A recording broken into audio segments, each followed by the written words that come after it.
Well, take some time if you're grieving. Generally, the psychological community has agreed that something like a year of grief, consequential to a severe loss, is well within the realm of normative. So it's going to hurt. So don't be too impatient with yourself. I would say cynicism and bitterness are not your friend. That person isn't reflective of women.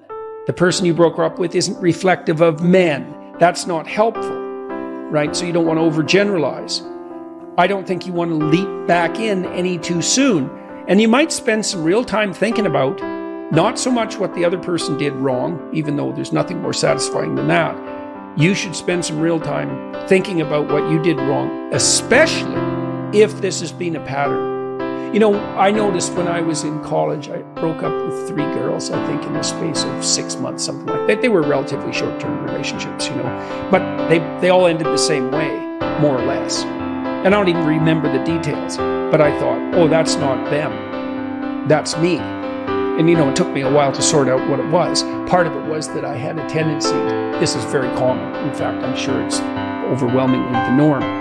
Maybe women do this too. God only knows what women do. But I had a tendency to put any woman that I was attracted to on a pedestal. And that was hard on her. And also, you know, put me in a demeaned position immediately, which was also not attractive, by the way.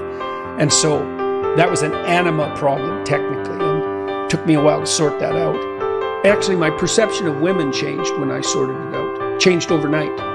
I saw one really interesting example of this. So I don't know if I can explain this properly, but maybe I can. If you put the woman that you're attracted to on a pedestal, what you're really attracted to is your unconscious idealization of women.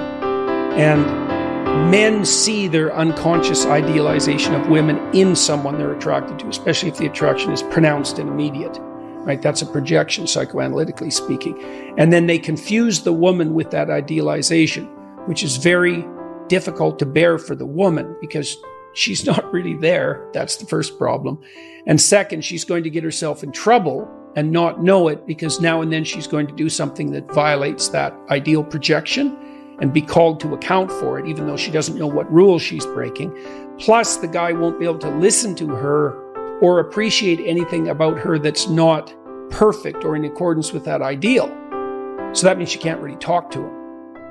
Right? She can't reveal anything that's untoward or... So one of the things that happened when I solved that problem, I was studying a lot of Jungian psychology at the time. It literally happened overnight. I can remember walking down the streets of Montreal and I saw an ad on a bus.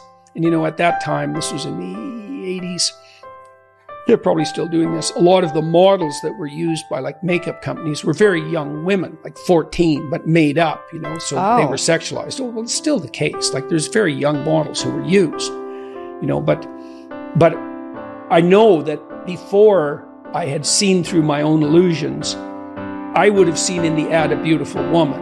And then I saw a girl dressed up like a woman. Well, there's a loss in that too. Like the loss is, this is a loss of maturity, is that, you know, if you are in love with your ideal, then you have the ideal, like you have the princess. The price you pay is you don't get the woman. Now, if you want the woman, the price you pay for that is that you have to let go of the princess. Right. Now, that's what you should do, because the princess thing isn't going anywhere. But it is definitely a sacrifice. It's sort of like growing up and coming to the realization that your father doesn't know everything, which of course isn't true in your case, by the way. But there's a loss in that, right? Like the gain is that you gain the maturity and the self-confidence to go out and make your own decisions. But the loss is that you had a figure who was an intermediary between you and the world, who knew everything. Lots of people who remain over-dependent on their father, for example, remain over-dependent. They're willing to exist under his thumb, even if it's rather tyrannical, because they don't want to give up the certainty that there's someone out there in the world who actually knows what's going on.